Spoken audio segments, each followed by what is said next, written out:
আমি বৃদ্ধ হয়ে গেছি, আমার জীবন দশায় তো এই যুবক নবুয়ত পাইব না, কালেমাটা পড়তে পারলাম না।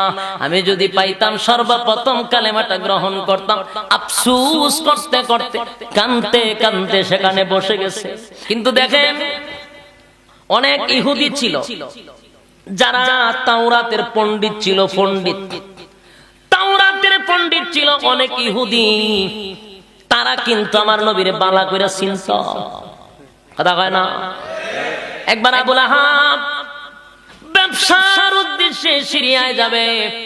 আব্দুল মুত্তালিব দুনিয়ার থেকে বিদায় হওয়ার পরে আবু লাহাবের কাছে দায়িত্ব দেয়া গেছিল। আব্দুল মুত্তালিব রাসূলের দাদা আবু তালেবের কাছে দায়িত্ব দিয়েছিল মুহাম্মদের।